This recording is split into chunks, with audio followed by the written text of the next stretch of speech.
यजुर्वेदाय नमः। श्री यजुर्वेद भाग 1 अध्याय 3 मंत्र नंबर 26 सुबंधु स्तवन। पिछले मंत्र में प्रभु को पिता के रूप में स्मरण किया गया था, उसी को अब उत्तम बंधु के रूप में स्मरण करते हैं। प्रभु को इस रूप में स्मरण करने के कारण ही मंत्र का ऋषि सुबंधु है, उत्तम बंधु वाला। हम जैसों को बंधु बनाते हैं वैसे ही बन जाते हैं। अतः सुबंधु तो प्रभु के बंधुत्व में ही रहने का प्रयत्न करता है। ये प्रभु का स्तवन इस रूप में करता है, हे प्रकाश में प्रभु अथवा मेरी संपूर्ण उन्नतियों के साधक प्रभु, आप हमारे मित्र हैं, इंटीमेट फ्रेंड हैं, अथवा अनिति आप ही मेरे प्राण हैं, जीवन हैं, और अंतिकतम व प्राण पद बंधु के रूप में आप मेरे रक्षक हैं। आपकी कृपा से ही मैं काम क्रोध आदि शत्रुओं के आक्रमण से सुरक्षित रहता हूँ। काम आदि शत्रुओं से सुरक्षित करके आप मेरा कल्याण करते हैं। आप मेरे लिए उत्तम आवरण हो।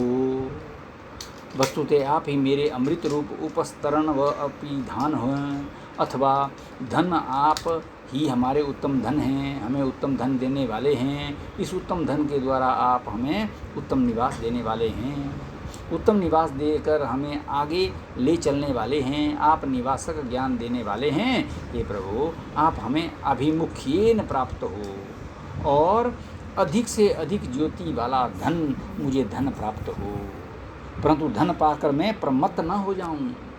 धन मेरी ज्योति के वर्धन का कारण बने, ना कि ह्रास का। भावार्थ, हम प्रभु को अपना बंधु बनाकर वासनाओं को तैर जाएं और प्रकाशमय धन को प्राप्त होने वाले हों। 27वां मंत्र पाप कथा से बचाइए। सुबंधु प्रार्थना करता है, हे गत मंत्र में वर्णित को देकर हमारे जीवन को शुद्ध बनाने वाले प्रभु, उस आप से निश्चय से सुख के लिए याचना करते हैं। साथ ही ऐसे साथियों के लिए जो कि मिलकर ज्ञान की ही चर्चा करने वाले हैं, उन सखाओं के लिए याचना करते हैं। ऐसे साथियों के संपर्क से ही हम इस संसार यात्रा में आगे बढ़ेंगे। आप हमें बोध से युक्त कीजिए। ज्ञान प्रवण मित्रों के संपर्क में रहकर हमारा ज्ञान उत्तरोत्तर बढ़ता चले। हे प्रभु, हमारी इस पुकार को आप अवश्य सुनिए और हमें बुराई के पाप को चाहने वाले सब लोगों से बचाइए। पाप की चर्चा करने वालों के संपर्क में हम न आएं, ये चर्चा अकल्याण का ही कारण बनती है। भावार्थ, हम ज्ञान रुचि वाले मित्रों के संपर्क में आकर अधिक और अधिक बोलने वाले हैं। अशुभ चर्चाओं में रुचि वाले मित्रों से हम सदा बचे रहें। ओके। 28वां मंत्र वेदवाणी का काम धरण। गत मंत्र का सुबंधु ज्ञानी मित्रों के संपर्क में रहकर खूब ज्ञानी बनता है। वह वेदवाणी को अपनाता है। इस वेदवाणी के अपनाने से वह श्रुत बंधु ज्ञान रूप मित्र वाला हो जाता है। ये वेदवाणी से ही कहता है, हे वेदवाणी, तू मुझे प्राप्त हो। तू इड़ा यानी ए लॉ मेरे जीवन का नियम है। प्रभु ने सृष्टि के आरंभ में इसे एक कानून के रूप में ही हमें दिया है। हे अखंडित रहने वाली वेदवाणी, तू ए ही मुझे प्राप्त हो। इस वेदवाणी से हमारे स्वास्थ्य आदि अखंडित रहते हैं। ये वेदवाणी स्वयं भी उस अनादि अनंत प्रभु का ज्ञान होने से अखंडित रहती है। इस वेदवाणी की सब ऋचाएँ कामना के योग्य हैं, चाहने योग्य हैं। हे कामनीय वेदवाणियों, हमें प्राप्त हो। आपका मुझ में इच्छापूर्वक धारण हो। इन मनु के शब्दों के अनुसार मैं वेद ज्ञान को की कामना वाला हूँ। इसमें निहित ज्ञान को मैं अपना बंधु बनाऊँ और श्रुत बंधु नाम वाला हूँ। भावार्थ, वेदवाणी जीवन का नियम है। यह खंडन व स्वास्थ्य को प्राप्त कराने वाली है। चाहने योग्य है, मैं इच्छा से इसकी धारणा करने वाला हूँ। 29वां मंत्र सोम स्वर्ण कक्षीवान उशिक। पिछले मंत्र का श्रुत बंधु वेद ज्ञान की प्राप्ति के लिए ज्ञानी मित्रों के संपर्क में आकर प्रस्तुत मंत्र का ऋषि प्रिय बंधु बनता है।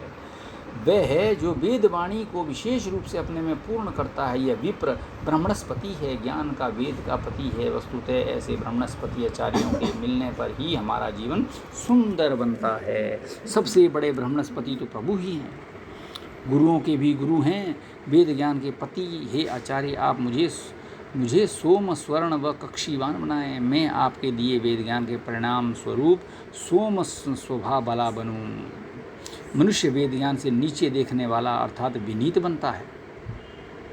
विद्या विनय देती है। मैं स्वर्ण उत्तम गति वाला बनूं। वेद ज्ञान को प्राप्त करके जहाँ मैं सौम्य बनूं, वहाँ सदा उस वेद के नियमों के अनुसार चलने वाला बनकर सदा उत्तम गति वाला होऊं। मैं इस जीवन में कक्षीवान दृढ़ निश्चय बनकर चलूं। कक्ष कमर को कसकर मैं ज्ञान प्राप्ति में जुट जाऊं। मुझे आप ऐसा बनाइए जो उशिक मेधावी, अत्यंत मेधावी हो। निरंतर मेधा की ओर चलता हुआ मैं मेधातिथि बनूं।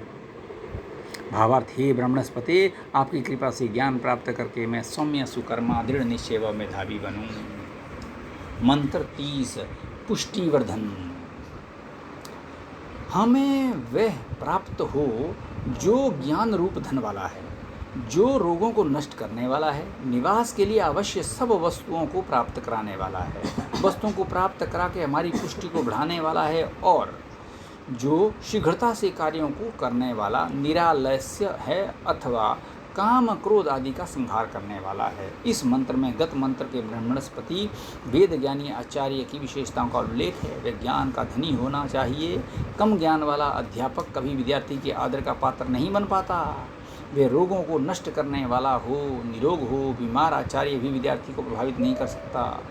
सब वस्तुओं को स्वयं प्राप्त करने वाला ही विद्यार्थी को इन वस्तुओं को प्राप्त कराने वाला होता है। आचार्य विद्यार्थी की पुष्टि का वर्धन करने वाला हो और अंत में वह क्रियाशील व काम आदि शत्रुओं का संहारक हो। ऐसे आचार्य को प्राप्त करके विद्यार्थी निरंतर मेधा की ओर चलने वाला प्रस्तुत मंत्र का ऋषि मेधातिथि बनता है, जिसकी इसकी बुद्धि निरंतर बढ़ती चलती है। भावार्थ, आचार्यों में ये विशेष गुण होने चाहिए। नंबर 1 ज्ञान धनी, नंबर 2 निरोग, नंबर 3 निवास के लिए सब आवश्यक पदार्थों को प्राप्त कराने वाला, नंबर 4 पुष्टिवर्धन तथा नंबर 5 शीघ्रकारी व काम आदि का संहारक हो। ओम यजुर्वेदाय नमः।